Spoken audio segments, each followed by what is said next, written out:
My mother told me marrying my husband would destroy the family forever. Then my parents skipped my wedding and erased me from family photos like I never existed. 9 years later, my mother showed up at my front door asking for help she thought I couldn't refuse. I grew up in the kind of family that called itself traditional whenever someone wanted an excuse for prejudice, not openly hateful in public.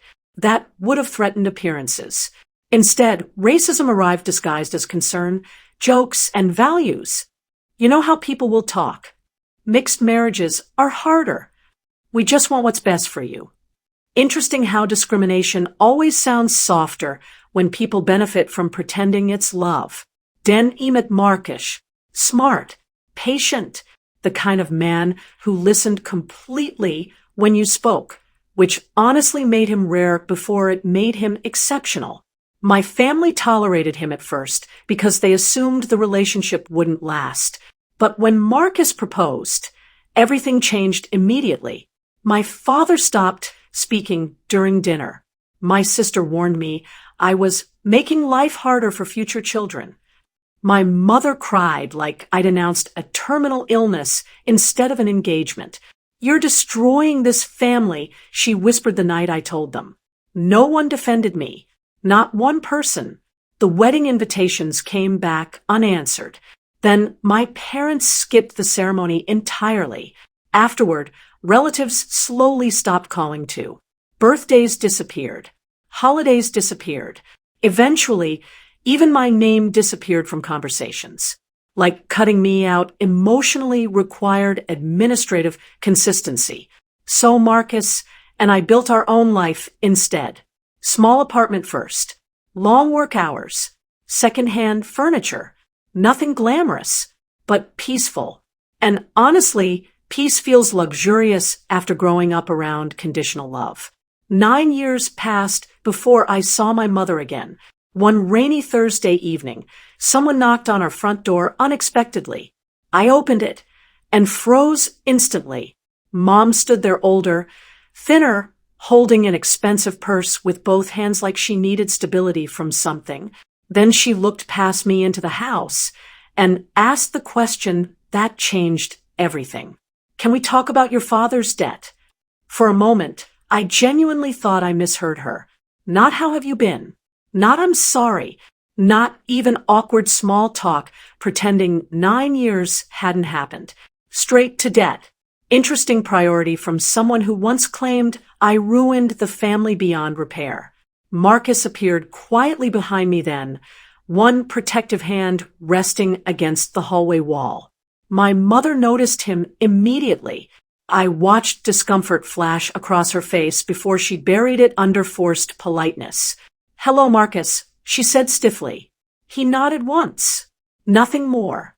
Because unlike my family, Marcus never confused civility with trust. Rain tapped steadily against the porch while nobody moved. Finally, I stepped aside. "Come in." Mom sat carefully at our kitchen table, like the house itself made her uneasy. And honestly, maybe it did. Everything around her represented the life she insisted would fail. Family photos on the fridge. Children's drawings taped beside them. Warmth without permission from her. She avoided looking at most of it.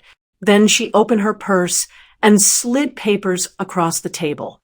Loan notices. Final warnings. Mortgage delinquency statements. My stomach tightened slowly. "Dad gambled again?" I asked quietly. Her silence confirmed everything. Apparently, years of hidden debt finally collapsed after a failed business investment. The house was close to foreclosure. Retirement savings gone. Creditors calling constantly. Then Mom finally looked up at me directly for the first time since arriving. "We need help," she whispered. Need. Interesting word from someone who taught me love disappeared the second approval did. I stared at the paperwork, silently while old memories crowded back unexpectedly. Missed wedding. Returned invitations.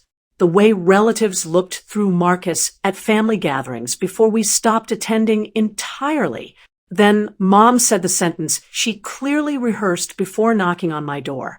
Family should help family. The room went completely still after that. Even the rain outside seemed quieter somehow. Marcus leaned against the counter, silently, while I looked at my mother across the kitchen table. Family. Interesting word to suddenly rediscover after 9 years of pretending I no longer existed. You disowned me, I said quietly. Mom's eyes filled instantly. We were upset. No, I replied softly. You erased me. That landed harder than yelling would have, because truth becomes unbearable once someone finally says it plainly enough. Mom looked down at her hands immediately, older now, shaking slightly. For the first time since she arrived, she didn't look judgmental, just tired. I thought I was protecting the family, she whispered. Interesting excuse, because prejudice often survives by calling it self-protection instead of fear. Marcus finally spoke then, calm and steady as always. From what?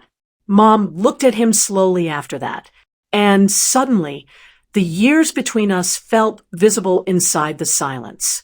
All the holidays missed, all the birthdays ignored, all the grandchildren she chose pride over meeting.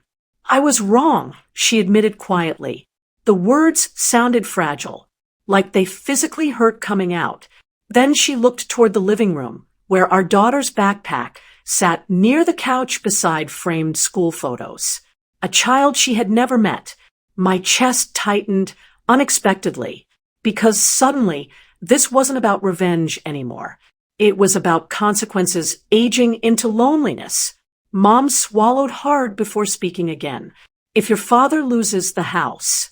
Her voice cracked completely. We have nowhere else to go. And for the first time in 9 years, my mother sounded afraid instead of certain. I looked at my mother for a long time after that. Really looked at her. Not the woman who skipped my wedding. Not the woman who taught relatives to treat my husband like a mistake. Just an aging person sitting at my kitchen table, realizing pride had finally become expensive. Marcus stayed quiet beside me, not because he didn't have opinions, because he understood this moment belonged to me.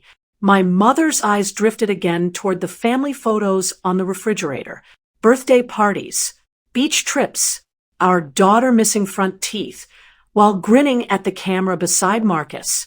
An entire life existed there that she chose not to know, and suddenly that felt sadder than anger. I can help with the debt, I said finally. Mom looked up too fast, relief already forming before I finished speaking.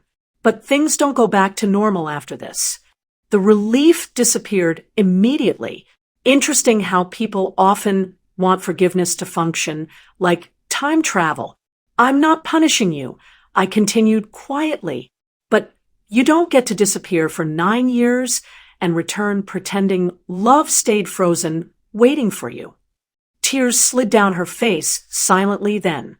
Not dramatic tears, real ones. I missed so much, she whispered. Yes, she did.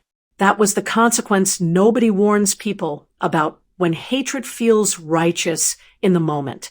Sometimes prejudice doesn't just cost relationships. It costs entire futures you never get back. Your one click can keep these stories alive. Subscribe, because every voice deserves to be heard.